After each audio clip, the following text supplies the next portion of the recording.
starting. Good morning, everybody. Again, I know I promised I wouldn't speak much, but here we are. For those who might not know, I'm Cassidy Lent. I'm the director of the library here. And this morning we are doing a panel about the Souls of the Game, Voices of Black baseball exhibit with Tom Shieber, our senior curator, and stepping in for Leslie Heapy, Mary Quinn, our director of exhibits and design. I've only worked here for 10 years. Okay, so I'm gonna ask them some questions and then we're just gonna open it up to the floor to see what you all have to ask about the exhibit and the initiative. So y'all ready? We're all ready. Okay. Okay, so we're gonna start with the exhibit, Souls of the Game, Voices of Black Baseball. What were the intentions of the exhibit originally and kind of where did it end up going? Well, we have to go way, way back. The intention initially was we really wanted to do a brand new exhibit that's related to Black baseball. It was that wide open. The previous exhibit, Pride and Passion, and later retitled Ideals and Injustices, had been around since 1997, and that's a really long time. We try not to use the words like permanent exhibit or temporary exhibit, but any exhibit that's been around that long, you need to revisit that. New research has been done. History is viewed in different ways. Physically, it can look quite dated. All of these kinds of things. So that was basically in 2016 or 17 when we first started talking about, hey, we need to start looking into this. Then as we got much closer, and we can talk about how that worked, but once we got very close to, yes, we're going to do this exhibit, then we talked about what angle we wanted to take, what did we want to do, what did we not want to do. I mean, we fairly quickly decided we didn't want to do a straight history of Black baseball. We knew we wanted to be bigger than just Negro leagues. That was another thing. So the intention was initially really to revisit the concept and do a brand new exhibit. And then we work towards honing down the concept. That makes sense? Okay, great. And I should have asked this at the beginning. How many people have had a chance that you've been here for a couple of days to see the exhibit? Oh, yay. Great. It's so much more than Thursday evening when we asked that question. Okay, great. So I'm going to talk about the design of the exhibit a little. So kind of the thought behind, I'm sure you all notice it looks just a little bit different than the rest of our exhibits. So kind of the thought process there and kind of what inspiration you may have used. Those sorts of things. So we had decided, we talked a lot about the location of the exhibit. This was the actual floor plan, the original floor plan for the Ideals and Injustices. And we talked about putting it all throughout the museum, different places. But for various reasons, we decided that this was going to be its home base. And the issue is it felt so small. How are we going to make this feel bigger? And I think that we've succeeded in that.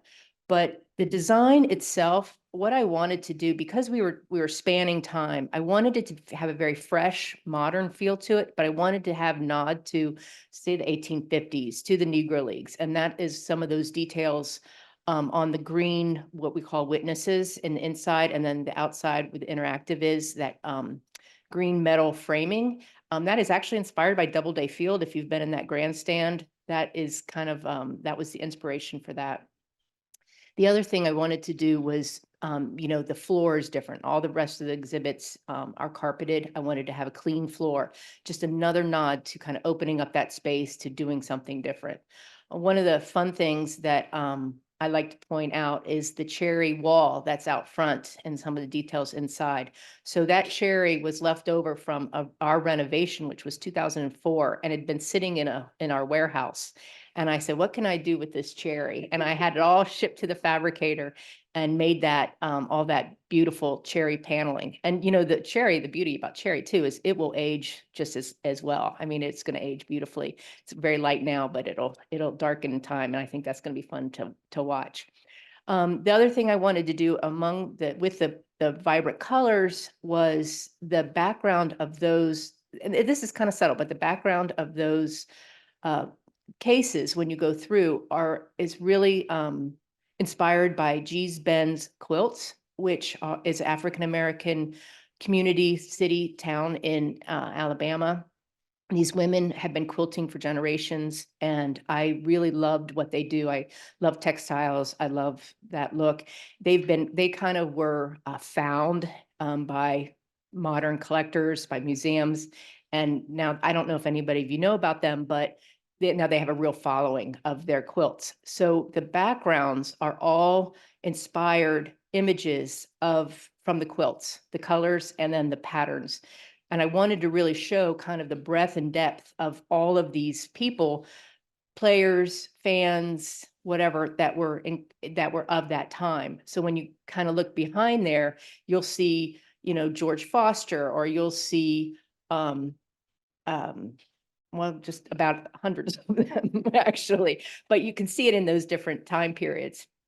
And again, I just wanted to give a nod. It's subtle, but kind of that was definitely a big inspiration for me. So. Great. We would also be remiss, so Mary and Tom are obviously two folks who worked on this for the last minimum 2 years, really longer than that. But there are multiple people, both inside and outside the museum. So I know this was not an original question that I put on the list. So if you could talk about who those people are, and we apologize in advance if we forget anybody, and how we sort of had to work as a bigger team than I think we've had to in the past on this particular exhibit. Yeah. So we had a lot of people help out with the exhibit. So in no particular order, except I'm trying to make sure I don't miss anybody. We have a curatorial team on staff that worked on this. So that was myself, Mary, RJ Lara, Gabrielle Augustine. These are curators in our staff. Nicole Retzler, John Odell, who passed away tragically last year. So that was our on-staff curatorial team. Then we also had a group of 5 curatorial consultants who we nicknamed the Fab Five, and that included Leslie, Larry Lester, Rob Ruck, Gerald Early, and Rowan Ricardo Phillips. They were mission critical to getting the project rolling and completing it, and their knowledge base was spectacular. But I should also note, while that's sort of a core team that was working on this, quite literally every single staff member of the Hall of Fame was touched by this and was involved in some way. So more than, I've been here for over 26 years, more than any project I've worked on, the full staff being not only working on it, but really Josh made it a mission that this was #1 project to work on, was the initiative, the Black Baseball Initiative, which was in many ways driven by the exhibit, but it's much larger than the exhibit. But I should mention there's also a couple other groups. So we had a group of advisors that I don't even know, were 25 or 30 people, something like this. Dave Stewart or Fergie Jenkins or Lonnie Murray or Claire Smith, et cetera, just a huge group of individuals that was very helpful. We would meet with them regularly to sort of give them an update where we're at and ask them questions about where we should be going and are we missing things. And each one of them we actually interviewed, and some of their quotes are used in the interior portion of the exhibit. The exterior portion of the exhibit also has the interactives that I hope you guys have played with. There's right now I think 30 different individuals who are interviewed for that, and we've got more coming. but I think we've done a good job in various ways through the media and our website, et cetera, to talk about these groups. There's another group I want to talk about, though, and that is the SABR Negro Leagues Committee, which we know is larger than a Negro Leagues Committee, right? It's a Black baseball committee. And not only are a number of individuals that I mentioned already part of the Negro Leagues Committee, but there's so many people that I know personally I contacted during the process, often for small little things here and there, but it was invaluable. Many of whom are in the audience today, and thank you very much. But you know, the SABR Negro Leagues Committee, which has been around literally for over 50 years, we're really standing on the shoulders of giants, what we did here, and not just the Cuban Giants and the Cuban X Giants and the Chicago Giants, the Chicago American Giants, and the Leland Giants, etc. We're standing on the shoulder of giants in terms of the SABR Negro Leagues Committee. So really, whether you like it or not, you're part of this exhibit process, and thank you very much. So you mentioned the initiative, so thank you. So for those who don't know, it wasn't just about the exhibit, it was an overall museum initiative that will continue beyond the opening of this exhibit. So can you talk a little bit as to why an initiative and not just the exhibit, as best you can? So I think the idea first came about when we were pitching the concept for the exhibit, and we wanted to think much larger in terms of how to put together an exhibit. And we were thinking about doing a lot of sort of far-reaching things related to putting together an exhibit, working hand in hand with other institutions, which we really hadn't done in a formalized way with exhibits. There was ideas about doing symposium or visiting scholars, and it was pretty ambitious. So that got scaled back because it wasn't particularly practical. Certainly wasn't practical in terms of trying to pull it off in time. But portions of that concept we decided we would try and do ourselves. And so the initiative not only includes creating and opening an exhibit, we did that, yay, but also educational outreach. And whether that was through, excuse me, virtual programming on YouTube and Facebook, we did a number of interviews and that was available there, or bringing in students, and we've actually bussed in students who and paid for that to come in and learn about the and everything that we have to offer, but specifically the Black Baseball Initiative, things related to civil rights, et cetera. We also have school packets that we sent out free of charge that have, I don't even know how many we've done, but a lot, because 200 and more to go. And what am I forgetting? There's another major thing that I'm forgetting, I'm sure. Oh yeah, so we have a book that's edited by and very much written as well by Gerald Early. The other members of our curatorial advisory team have also written for that book.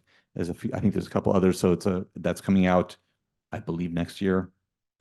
So if something occurs to me, I'll blurt it out in the middle of some other comments. Okay. Oh, I know what it is. I'm sorry. We thought long and hard about making sure that we weren't just focused on the exhibit. That was priority number one, but we wanted to make sure that other portions of the museum were also being updated and added to with more Black baseball stories. Now, you guys who've come here multiple times, we've had Black baseball included in this museum, for well back in the 20th century, halfway through the 20th century. So that it's not like there wasn't no Black stories being told, but we wanted to add some more. And so we have made a number of changes are mostly really additions to exhibits, but some alterations in other ways, and that will continue. Ribbon cutting of the exhibit was a milestone, but it's not the end. It's really just an important point in this long process. So the initiative does not have an end point. And so I don't know if people had seen, I'll just give a quick couple examples. We have a wonderful map that was actually created by Mary of just some of where Bud Fowler played baseball, or the teams that he played for. And we have information about that in our Taking the Field exhibit.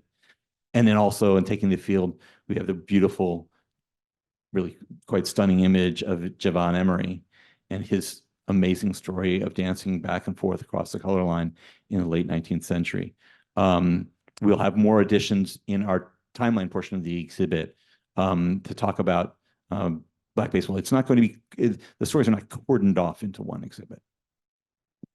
Which was also really important when we decided to do this, was that it wasn't just this one little section of the museum. It does spread throughout the museum, because obviously we all know that that is how Black baseball worked, that they are everywhere, or that it is everywhere. So if you could talk a little bit about the challenges that you face while curating and putting this exhibit together. As somebody who saw it firsthand, I can tell you there were some. I don't know what their specific challenges were, though. So I think the challenges, number one was time. We had a small group and it took a lot of time. And we also had our regular other exhibit duties, or other curatorial duties, our inductions, everything else that we had to fit into the schedule as well. And I'm going to talk a little bit more about the physical part than the curatorial and development part. But really proud of that, where we came, how we developed it, how we went through. But one of the things that I found that we struggled with in the past was sound and sound bleed. And we totally invested in a sound acoustic specialist who helped us with specking the sound, so that when you stand in front of one of the witness stands, or we have high quality. That was a real stretch for us. And it was really exciting to be able now to move forward, so that, when you're in an exhibit, because we have sometimes high ceilings, sometimes, we have a lot of echoing, rebound, all that kind of stuff. Now we're really going to move forward and concentrate on really giving the audience a much better sound experience. So that was a real leap for us, and it was a bit painful. Thank you, Tiny. But that was a bit painful for us, and but really glad that we kind of came to the other end, the other side of that. I think also and I kind of alluded to it earlier, was the size of the exhibit. I think that, when we proposed that this was the best place for it, this is where we're going to go, there was a lot of concern that it was going to be too small, that it was going to look too small, it was going to be cramped. And I think it was really successful how I worked everything on the outside, kind of tucked in stuff in the back, how the angles work, how the banners, we have the angular cases, curved banners, different shapes, so it made it feel a lot bigger than I think that square footage, that small space actually is. So that was a challenge. I think that we succeeded in overcoming that one as well. Yeah, well, I totally agree. And I think that time from a curatorial end was also a huge challenge. I don't think a lot of people realize how long it takes to put together a full-fledged exhibit. It takes a lot of time. Probably also people don't really realize how much money it takes as well. It's very expensive. But that was a challenge. I think another challenge curatorially that we hoped that we tackled early on, and I think we kind of pulled it off, was that given the space concerns, it was yet another reason why we felt we just can't try to do everything here. And we never really try and do that in any exhibit. The idea of an exhibit is not to be an encyclopedia. That's what an encyclopedia is for. It's to, the main goal is to get people interested and engaged, such that if they, when they leave the exhibit, if they don't leave the exhibit, we have a real problem. But when they leave the exhibit, hopefully they go, wow, they really enjoyed it. But I think even more importantly, I want to learn more because there's so much more to learn. And so the idea is not to give them everything. It's sort of appetizer. One of the advantages to taking a specific angle towards storytelling, which was we wanted to talk about the Black baseball experience and specifically have as much as possible the curators, in a sense, step back, hear less of a curatorial voice, and have the people who had that experience step forward and let their voices sing.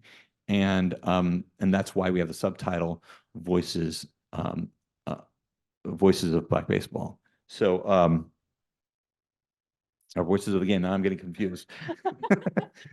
But so that was really important to us, and that meant that there was really much more of a focus to, rather than a scattershot approach to everything Black baseball. It was much more focused, and in so doing, I think the space actually worked out really well. If we had tried to do a much wider concept, then I don't think we would have pulled it off. I think we would have had the space would be very, in the case, it would have been very cramped and it would be sort of a disaster. So I think that was another challenge, and I think that by remaining focused, we pulled it off. Okay, great. We're gonna go ahead and open up the floor to questions. Sir. First off, thank you for that remarkable exhibit. It's very moving, and I was choked up at times viewing it. So thank you to everyone who was involved. How did you go about recruiting and selecting the speakers for the interactive part? Because that's a wonderful part of this. Sure. Actually, you can talk better about that. So you're talking about the outside area, right? Big shout out to Nicole Retzler, who's here today, who really took that one on. We worked with a company called Cortina out of Washington, D.C. area, and we had a huge wish list of people we wanted to interview. And we started this last induction. So of course we have a lot of Hall of Famers here, and that was kind of who we started with, because they were here. We could get a room at the Oda Saga. We could get the Cortina up here to film it. So we really focused on getting those Hall of Famers who were interested in joining. A lot of them were on our advisory committee as well. With the success of that weekend of interviews, we also knew we wanted to include other people who were involved in the game. Again, a lot of those were on our advisory committee, and we wanted kids. We wanted baseball parents. We wanted, a whole, to show the whole story. And so we just kind of it was a combination of wish list, accessible, who we could get. We went to Arizona and got a lot of people who were there for spring training. So it was just kind of a combination of that. It was practical, and then what made sense. And I should mention that area, which we've never come up with a good name for. There's no title there. So we just call it Section 7 internally. Now you're on the inside of how exhibits are made. So we call it Section 7. But those interactives really fulfilled a portion of the concept of Voices of Black Baseball, because so many Voices of Black Baseball aren't around any longer. And I'm glad you mentioned young people and parents, because the exhibit is not about just players, right? It's so much broader than that. Fans, executives, umpire, name it. But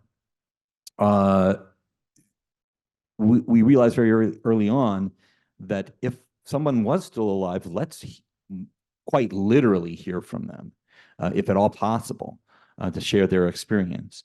So when we're looking to, there's hundreds of quotes in this exhibit, and many of those we had to mine from doing research to find quotes from people who are no longer around. But for the people who are around, let's ask them questions about their experiences. Those 30 interviews, of which are sort of chopped up into, I don't know how many different segments for that interactive, none of those are mined from pre-existing interviews. We said, oh, that's a good interview, and they happen to answer something we're looking into. They're all done specifically for this exhibit. Great. You there, sir. out, what's the square foot of, If you include the inside and then that little bit of outside, we're calling it about 800 square feet. plan to have, a small, portable exhibit that can rotate in other parts of the country for people to have more information about the DOT and what, You mean like actually produce a traveling exhibit? I think it would always be something we would love to do. Is it in the plan right now? I think that we would like to do something that perhaps would go to libraries, perhaps to, local banks, to, other places that perhaps not have artifacts that is a little bit more, accessible, instead of having to go to a specific museum or something that can handle artifacts. But I think that that would be on the wish list. I think that we also want to make our website more robust. I think that's that's part of the initiative where we have a small kids kind of activity page right now about this project. But I think that we would like to, one of the initiatives is to really make that website much more robust. there are website or section, website. Yeah, so, well, it doesn't feature the exhibit, it talks about the exhibit. But yes, so if you go to baseballhall.org/BBI for Black Baseball Initiative, and if you go to weplay.baseballhall.org, that's the activity that's for aimed at kids 3rd through 8th grade. So that was another one I'd forgotten about, part of the initiative. So yeah, and those will continue to grow. Foresee expand the exhibit, incorporate Black hip hop. Sure. So the exhibit, hopefully for example, we have a quote from Byron Motley about his experience. And so yes, we have writers are represented, executives are represented, fans are represented. And if something comes our way and we can possibly make an addition or a substitution, all exhibits are sort of a little bit mushy and free flowing. So yeah. Yes, sir. Take a observation and get your feedback on the aesthetics of the quilting. Now, obviously, the aesthetics of the quilting is, we can certainly place it in the 19th century, which certainly is the trajectory for Black baseball. But when we deal with the segregated nature of Black baseball, there's this modernist element when you use the aesthetics of quilting, which is almost like a Faith Ringgold type of quality to it. Was that intentional or just? I definitely, I have always just been, as a designer, as an artist, been very interested in fabric arts, quilting, graphic design. It's just been something I've always just personally followed. And this was just a perfect place to kind of work that into it. Faith Ringgold, I know she just passed away. Fabulous, fabulous quilter artist. Yeah, I follow her stuff. So I don't know. It just kind of was in me. It did fit. It absolutely did. Yeah, that was the intent.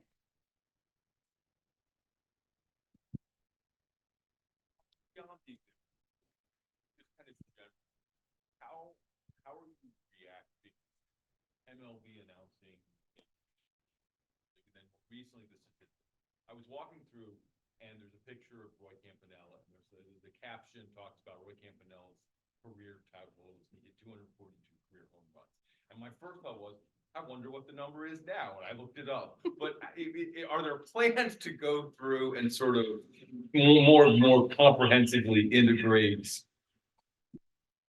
the Negro leagues, kind of the first major league team in Kansas City is the Monarchs. It's not the A's anymore, that sort of thing. He was heavily involved in all of this that he's talking about. So So one thing is with I'll talk two halves. The first half is talk about the souls of the game. The souls of the game doesn't have a lot where we're talking about. There's not a lot of stats. There are some stats, but really it's very little about statistics, and we don't use statistics too much. And sometimes when we do, it's actually a little bit non-specific. I think we'll talk about Josh Gibson. We'll say he batted over 300 this many times because we felt that's fairly safe. We don't want to do a lot of babysitting, right? But we'll have to assess things. Major League Baseball came up with their announcement. SABR just came up with an announcement about what's new leagues and non-league teams that are of major league caliber. So we have to assess all of that. We don't blindly follow one group or another.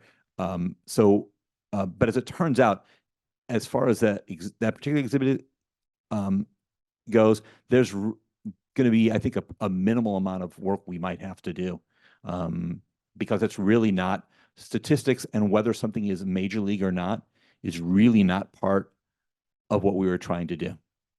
So that actually, I guess you could call it lucky. That means there's less of an impact.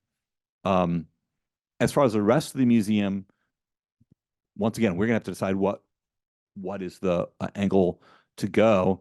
Yeah, we'll just be discussing that, and actually in the coming weeks we are going to discuss that.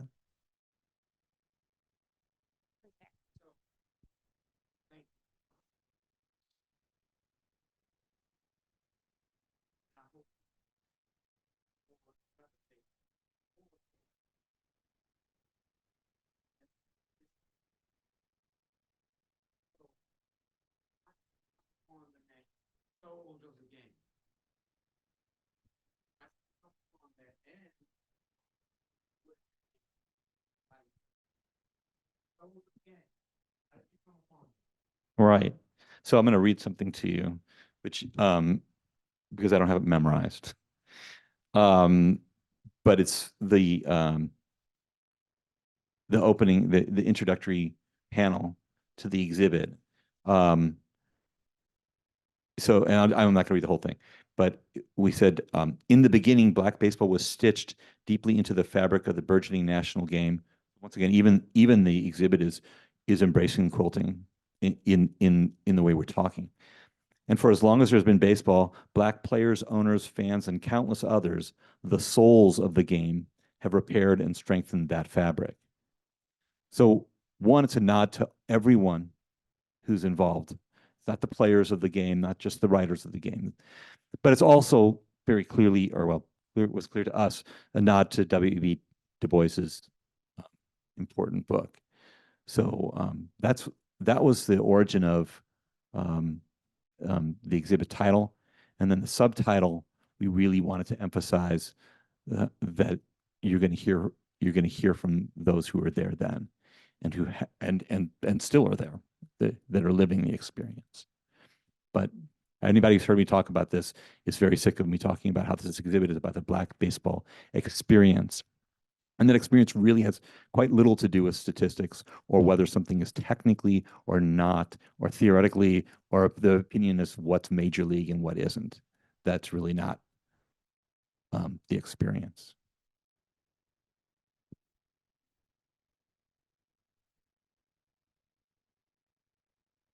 I'm sorry, yes, and I think we actually may even use, hold on.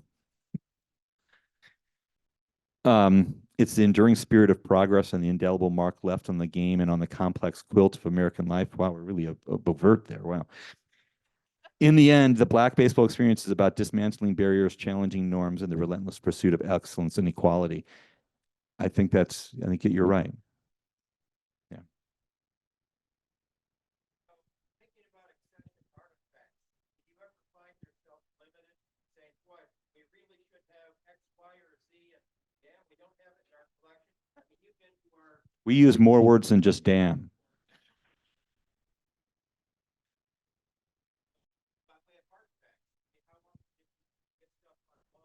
Right. Yeah, okay. So talk about challenges. That's a challenge. That's a challenge to anyone who wants to do exhibits that go well back in the 19th century. But specifically this topic, we early on knew that was going to be a challenge. So we did work hard to get some loans of some amazing objects, which I'm happy to talk about. But additionally, we remined our what we have in our vast collections, and I'm talking about 3D, what maybe charismatic objects like bats and gloves and that kind of thing, but then also our archives and library items, our photo collection, et cetera. And we also mined what's out in on the web and in the world there. In reassessing them, we actually made some neat discoveries. We had some objects that we didn't fully understand when they came in, and with further research, we have a better understanding of them. The one that specifically comes to mind is the Bill Powell uniform, which is one of the full mannequins there. And at the time that it came in, we knew it was a Birmingham. It didn't take much to know it was Birmingham. It says Birmingham on it, but it was a Black Baron's uniform. But we didn't really know whose it was. But further research revealed that it was Bill Powell's, which is kind of, we're very happy with that. But and then sometimes you look at artifacts in different ways than you might initially think about them, and you find that this can tell us a neat story. And as an example for would be the Comiskey Park seat.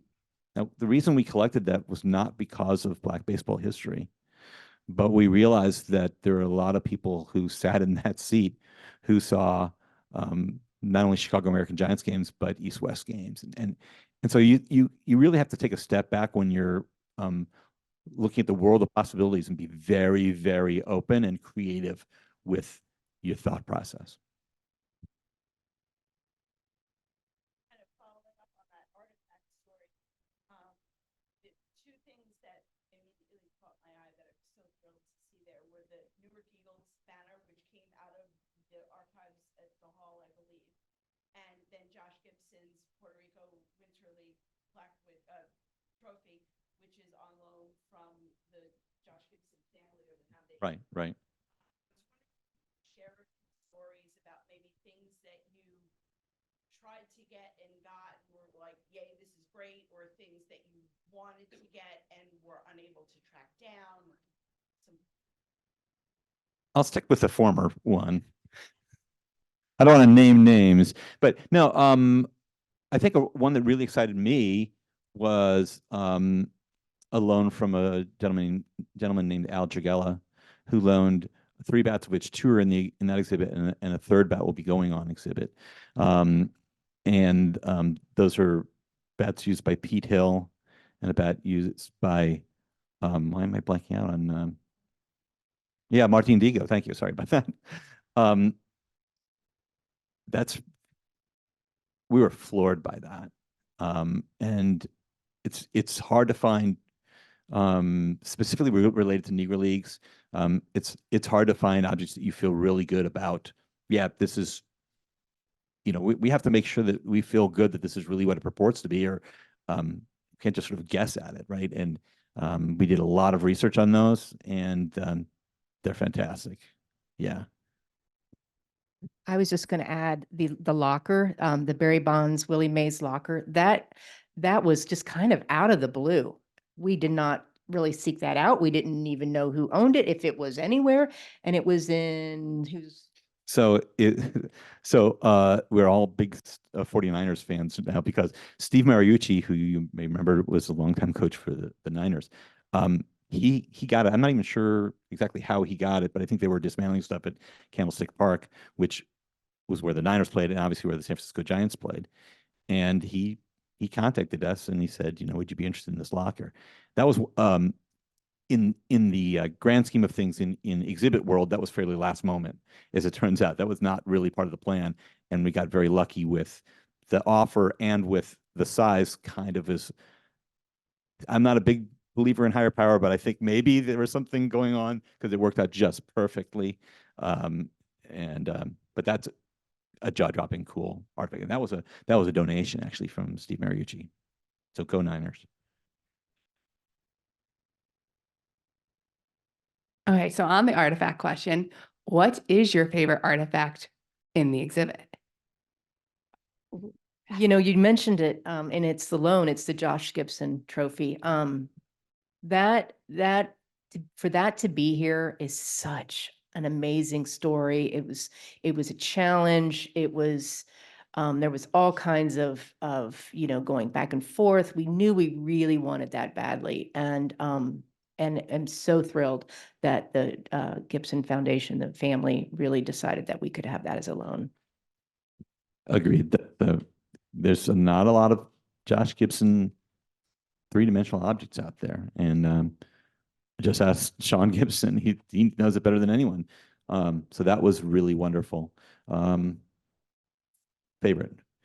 I generally don't pick favorites, but I actually sort of do have a favorite in this case. And that is the trophy that was initially given to John McGraw for the Giants winning the 1911 National League pennant. And then McGraw regifted it to Ed McCall, who's the trainer of the Giants, who's African-American and come from Johns Hopkins. So he knew this isn't in the label, but McGraw actually kind of stole him away from Johns Hopkins when he was in Baltimore and then brought along with him to New York. And one story we don't tell in this exhibit, and I really like this because it helps emphasize what's going on with the exhibit. Once again, the exhibit is a Black baseball experience. This is not about John McGraw's experience, which is great, which is really important. And he has a lot of cool connections to Black baseball. But I'm going to tell you the John McGraw end of the story that we don't talk about because it isn't hitting home at our thesis. But John McGraw gave the eulogy at Ed McCall's funeral in 1922. He died in his mid-40s. And he was in tears. He was legitimately in tears, giving the eulogy, and basically said, everything that I've accomplished, I could never have done without Ed McCall, which I think is really amazing. It's John McGraw's experience. So we tell that story from an Ed McCall angle. And I actually give a nod to just some of the other Black trainers in Major League Baseball, but it also helps hit home with the idea that this is not just about the Negro Leagues or just about segregated ball.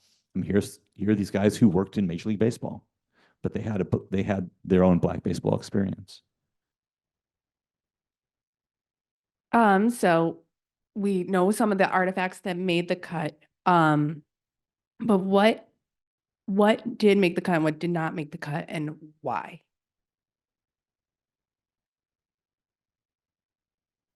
Can I call a friend? I know it's that friend in What's the one room. that didn't make the cut? So some stuff didn't make it because when we really thought about it, we thought this was okay. I'll give you a couple. So we actually have a collection of a number of quite amazing and quite racist illustrations from the 19th century. The African American. They're not done by African Americans, but I think if you're telling a basic Black baseball history exhibit, you might have used those. But we very early on realized that's a white experience. That's not helping us with this exhibit. So there's a number of objects, ephemera, et cetera, that didn't work to that end. Oh, there's the speaking of essentially the same thing except three-dimensional is the Darktown Battery Bank from the late 1880s, I think it is, which we actually have in our Taking the Field exhibit, and we talk about that. And but that wasn't going to help us with Black baseball experience, voices of the game. So a number fell out because of that. There were some space issues, I think, as well. Oh, we have a Cool Papa Bell glove. We have a Cool Papa Bell glove, but we just opted to use his shoes. We didn't want to start doubling up and tripling up on the same ball player. So that's not a good use of space because we do have limited space. So we have a wonderful Cool Papa Bell glove from late in his career that's not on exhibit because he opted to go with the shoes instead. Yeah. Okay. Any more? Oh, go ahead. Following up on that, so talking about players that you, is it more player driven, like we need to have something of Josh Gibson, or was it more we got artifacts of these players, and so they're really cool artifacts, so. It's really a little bit of everything, but it really starts first and foremost with stories. So obviously we're challenged by, we don't have an object for every story we want to tell. But we thought, let's really start with what are the stories that are going to help us convey the Black baseball experience. And then, yeah, do we have some objects that would help do that? There are certain, obviously we wanted to show something from Satchel Paige. We wanted to show something from Josh Gibson. We wanted to show something from Jackie Robinson. And certainly we were very focused on making sure we were including modern players as well, et cetera. But an exhibit, we're not creating a list and checking off boxes. That's a great way to make a list and to complete a list, but that's not what happens with an exhibit. So we're very much thinking about stories, and very early in the process, we compiled a lot of different stories, of which clearly, well over 200. Clearly, not all of them are used. We never intended that all of them would be used, but we were trying to come up with a baseline of information to think about. And then we added more as we went along, but this one was very story driven. What are those stories that are going to really hit home with the Black baseball experience?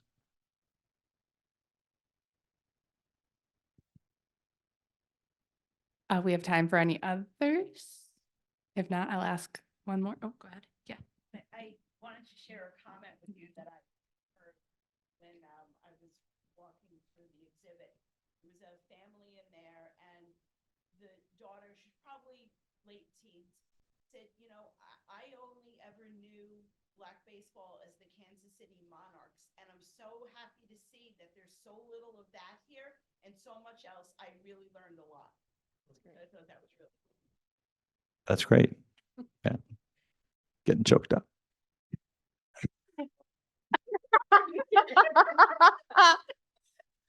For those who didn't hear Mary, she said that was your daughter. Just spectacular. Okay. I